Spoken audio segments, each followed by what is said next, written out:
प्यार की प्यासी औरत, एक हॉरर कहानी। गांव के बाहर एक पुराना खंडहर पड़ा था जिसे लोग काला कोठा कहते थे।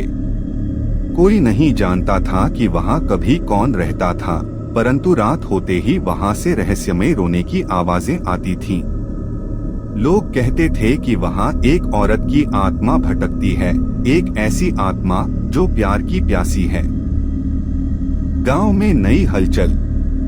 एक दिन शहर से एक नवविवाहित जोड़ा आर्यन और सिया गांव में रहने आया। आर्यन को विरासत में अपने दादा की पुरानी हवेली मिली थी जो काला कोठा के पास ही थी। गांव वालों ने उन्हें वहां रहने से मना किया, लेकिन आर्यन ने सबको अंधविश्वासी कहकर बात को टाल दिया। पहली रात सब कुछ सामान्य था, लेकिन आधी रात के बाद सिया की नींद अचानक खुल गई। उसे लगा कि कोई धीरे धीरे उसके गालों को सहला रहा है। उसने आंखें खोलीं, लेकिन वहां कोई नहीं था। वह डरकर आर्यन को जगाने लगी। तभी उसे कमरे के कोने में सफेद साड़ी में लिपटी एक औरत खड़ी दिखी। उसके बाल बिखरे हुए थे और उसकी आंखों से आंसू बह रहे थे। भूतनी की सच्चाई। अगले दिन सिया ने गांव की एक बुजुर्ग महिला से इस घटना के बारे में पूछा। वह डर गई और बोली, तुम्हें उस आत्मा ने देख लिया है, अब वह तुम्हें नहीं छोड़ेगी। सिया ने और पूछताछ की तो उसे एक दर्दनाक प्रेम कहानी पता चली। 100 साल पहले वहां एक खूबसूरत लड़की निशा रहती थी। वह एक साहूकार के बेटे से प्यार करती थी, लेकिन उसके परिवार ने इस रिश्ते को मंजूर नहीं किया। उन्होंने निशा की जबरन शादी किसी और से कर दी। शादी की रात उसने अपने पति को मारकर खुद को काले कोठे में फांसी लगा ली। तब से उसकी आत्मा प्यार की तलाश में भटक रही थी। भूतनी का हमला। अगली रात आर्यन घर पर अकेला था, क्योंकि सिया अपनी माँ से मिलने गई थी। आधी रात को अचानक दरवाजे अपने आप खुल गए और ठंडी हवा का एक झोंका अंदर आया।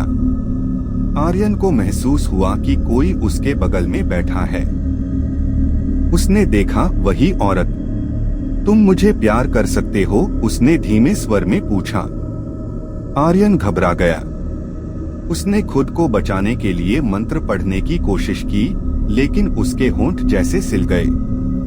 तभी निशा ने अपने लंबे नाखूनों से उसका गला दबाने की कोशिश की। वह छटपटाने लगा, लेकिन उसकी शक्ति खत्म हो रही थी। अंतिम लड़ाई। उसी समय सिया लौट आई।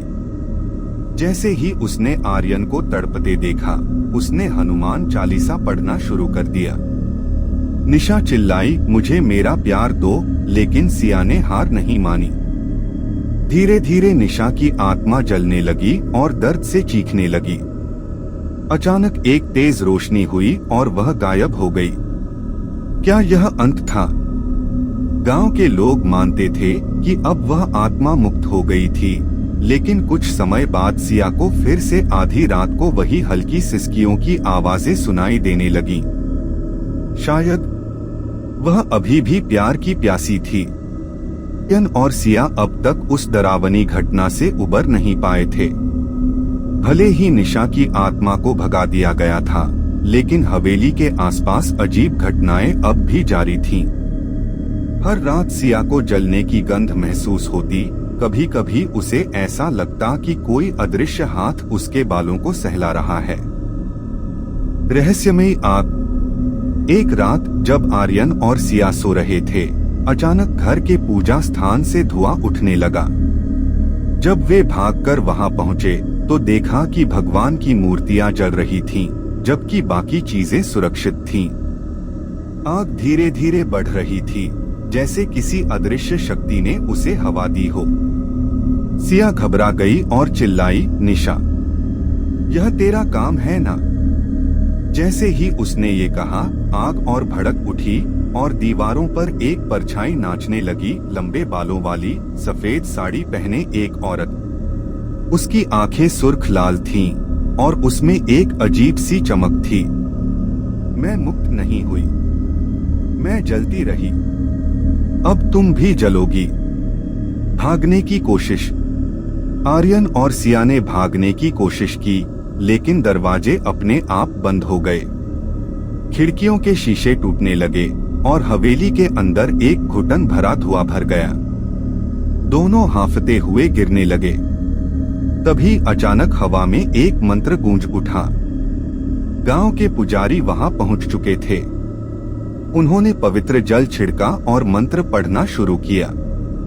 निशा की आत्मा चीखने लगी, उसकी परछाई इधर उधर भागने लगी और आग की लपटें और तेज हो गईं। अंतिम पल। मुझे मत जलाओ, निशा कराहते हुए बोली, लेकिन पुजारी ने कोई दया नहीं दिखाई।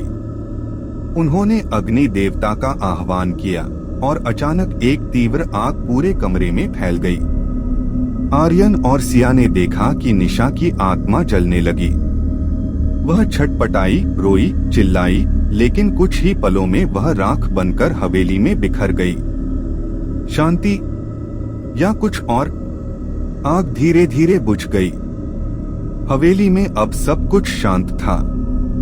लेकिन जाते जाते पुजारी ने एक चेतावनी दी। आग से राख बनी आत्माएं हमेशा हवा में रहती हैं और कभी कभी वे लौट भी सकती हैं। आर्यन और सिया ने राहत की सांस ली, लेकिन क्या सच में वह आत्मा खत्म हो गई थी या फिर वह कहीं और से लौटने की तैयारी कर रही थी?